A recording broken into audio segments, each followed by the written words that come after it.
रात के ठीक 12:17 हुए थे। आसमान में बादल इस तरह गरज रहे थे जैसे किसी को चेतावनी दे रहे हों कि आज की रात बाहर निकलना ठीक नहीं। लेकिन राजीव के पास कोई और रास्ता नहीं था। उसे उसी रात अपने गांव पहुंचना था। राजीव ने घड़ी देखी और स्टेशन के बाहर खड़ी पुरानी लोकल ट्रेन की तरफ बढ़ गया। यह ट्रेन शहर से दूर एक छोटे से कस्बे तक जाती थी। स्टेशन लगभग खाली था। कुछ पीली टिमटिमाती लाइटें, हवा में अजीब सी ठंडक और दूर से आती कुत्तों की भौंकने की आवाज।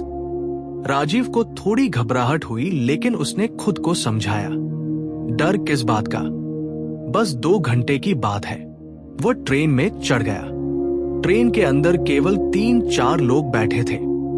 एक बूढ़ा आदमी, एक औरत जो लगातार खिड़की से बाहर देख रही थी, और एक लड़का जो सिर झुकाए बैठा था। राजीव ने खिड़की के पास वाली सीट पकड़ ली। ट्रेन धीरे धीरे चलने लगी। कुछ मिनट सब सामान्य रहा, लेकिन फिर राजीव को लगा कि डिब्बे में अचानक अजीब सी ठंड बढ़ गई है। उसने चारों तरफ देखा। अब डिब्बे में केवल वह और बूढ़ा आदमी ही दिखाई दे रहे थे। बाकी लोग कब उतर गए उसे पता ही नहीं चला। राजीव ने सोचा शायद वह ध्यान नहीं दे पाया। तभी बूढ़ा आदमी धीरे से बोला, बेटा, तुम पहली बार इस ट्रेन में सफर कर रहे हो क्या? राजीव ने कहा, हाँ। क्यों? बूढ़े आदमी की आंखों में डर था। वो थोड़ा झुककर बोला, तो ध्यान से सुनो। अगर रात के 1 बजे के बाद कोई औरत इस डिब्बे में चढ़े तो उसकी तरफ मत देखना। राजीव हंस पड़ा। क्यों, भूत है क्या? बूढ़ा आदमी हंसा नहीं। वो गंभीर होकर बोला, हाँ, भूत ही समझ लो। लोग उसे ट्रेन वाली चुड़ैल कहते हैं। राजीव ने मजाक समझा, अरे बाबा, आप भी ना।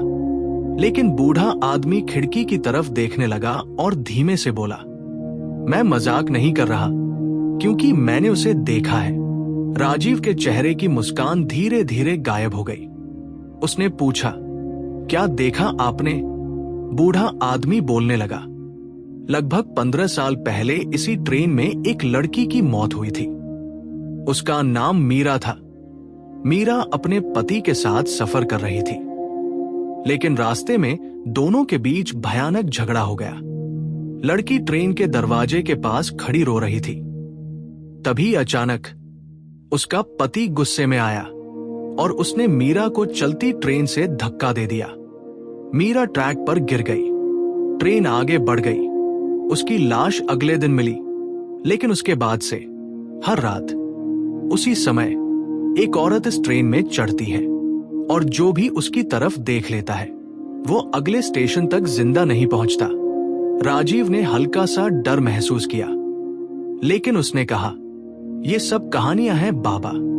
बूढ़ा आदमी कुछ नहीं बोला। तभी ट्रेन अचानक एक सुनसान स्टेशन पर रुक गई। स्टेशन का नाम बोर्ड पर लिखा था, कालापुर हाल्ट। यह स्टेशन पूरी तरह खाली था। न कोई लाइट, न कोई इंसान, सिर्फ हवा।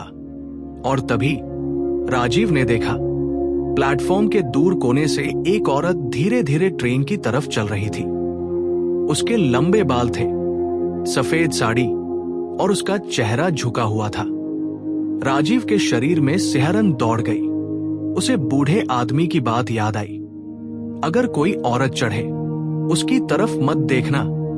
लेकिन इंसान की सबसे बड़ी कमजोरी होती है जिज्ञासा। वो खुद को रोक नहीं पाया और उसने उस औरत की तरफ देख लिया। औरत ट्रेन में चढ़ी। वो धीरे धीरे डिब्बे के अंदर आई। उसके कदमों की आवाज गूंज रही थी, टक टक टक। राजीव की धड़कन तेज हो गई। औरत उसके सामने वाली सीट पर बैठ गई। उसका चेहरा अभी भी नीचे था। कुछ सेकंड तक खामोशी रही। फिर औरत ने धीरे धीरे सिर उठाया और राजीव का खून जम गया। उसका चेहरा आधा कुचला हुआ था, आंखें पूरी तरह सफेद और होठों से खून बह रहा था। औरत मुस्कुराई, तुमने मुझे देख लिया। राजीव का गला सूख गया। वो कुछ बोल भी नहीं पाया। औरत फिर बोली, अब तुम अगले स्टेशन तक नहीं पहुंचोगे। तभी राजीव ने पीछे देखा। बूढ़ा आदमी अपनी सीट से गायब था। पूरा डिब्बा खाली था, सिर्फ वह और वह चुड़ैल। ट्रेन की लाइट अचानक झपकने लगी और फिर पूरी ट्रेन में अंधेरा हो गया। कुछ सेकंड बाद जब लाइट वापस आई तो सामने वाली सीट खाली थी। चुड़ैल गायब थी। राजीव ने राहत की सांस ली। शायद मैं सपना देख रहा था। लेकिन तभी उसे अपने कान के पास किसी की फुसफुसाहट सुनाई दी। मैं यहां हूं। राजीव ने धीरे धीरे सिर घुमाया और उसके पीछे वही औरत खड़ी थी। उसकी गर्दन अजीब तरीके से टेढ़ी थी और वह मुस्कुरा रही थी। अगले ही पल ट्रेन जोर से झटके के साथ रुकी। सुबह जब लोगों ने ट्रेन का दरवाजा खोला तो अंदर राजीव की लाश पड़ी थी। उसकी आंखें डर से खुली हुई थी और चेहरा ऐसा लग रहा था जैसे उसने मरने से पहले कुछ बहुत भयानक देखा हो।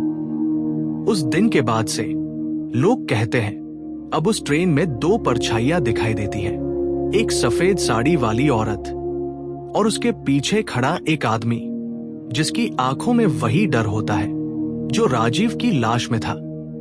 और आज भी अगर आप उस ट्रेन में रात के 1 बजे के बाद सफर करें और कोई औरत चढ़े तो याद रखना, उसकी तरफ मत देखना, क्योंकि वो शायद ट्रेन वाली चुड़ैल हो।